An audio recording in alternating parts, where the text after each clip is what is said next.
Ұлт дегеніңіз адамның таңдауындағы дүние емес қой. Біз бұл ұлтты таңдап алғанымыз жоқ. Бұл енді діни түсінікпен айтқан кезде тағдыр дейді. Біздің Қазақстанда дүниеге келуіміз, қазақ болып дүниеге келуіміз, бұл біздің тағдырымызда бар нәрсе. Құранның аятында, пайғамбар хадисінде сен арабша сөйлемесең, немесе басқа ұлттан болсаң, дұрыс мұсылман болмай қаласың деген сөз жоқ. Араб еместерден ешқандай айырмашылық жоқ деген сөз бар, керісінше.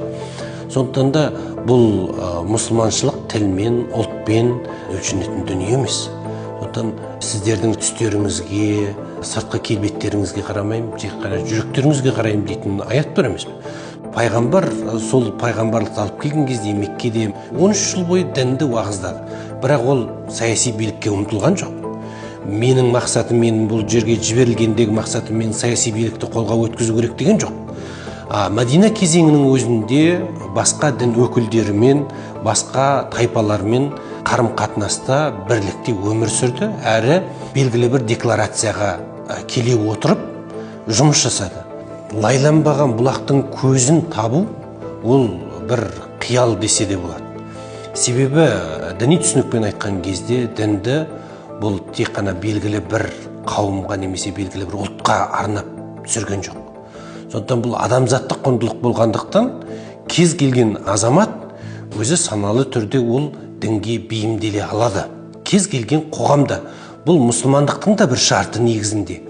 Өзінің ұлтынан безу негізінде ол өзінің тағдырына риза болмаушылық, Құдайдың өзінің заңына қарсы тұрушылық. Сондықтан бұл бауырларымыз неге қарсы болып жатқанын кейде білмей қалады. Себебі олардың миына сіңірілген дүние, оның астарында басқа дүние бар. Ол мұсылманшылық емес. Мұсылманшылықты жамылу арқылы басқа бағытқа сүйреу негізінде. Қадап айтатын нәрсе, мұсылман болу үшін қажетті теологиялық сенімдер бар. Ол сенімдердің тысында тағы да басқа бір сенімдерді алып келудің қажеті жоқ. Бұл 1400 жылдан астам уақыт тәжірибеде көрсетілген нәрсе. Мұсылман болу үшін не істеу керек? Мұсылман болу үшін белгілі, жаңағыдай исламның шарттары дейтін дүние бар. Осы шарттарды қабылдаған жағдайда ол мұсылман болады. Жүрегімен сенген уақытта ғана мұсылман болады. Одан бөлек сен мұсылман болу үшін мұсылман қоғамында өмір сүруің керек дейтін тағы да басқаша бір 7-ші, 8-ші шарт жоқ. Сондықтан да біздің деструктивті діни ағымда жүрген кейбір азаматтардың ойлайтыны теологиялық мәселе емес нәрселерді теологиялық мәселеге айналдыру. Сол арқылы өзін тығырыққа тіреу. Немесе ұстанушыларды тығырыққа тіреу арқылы радикалдандыру.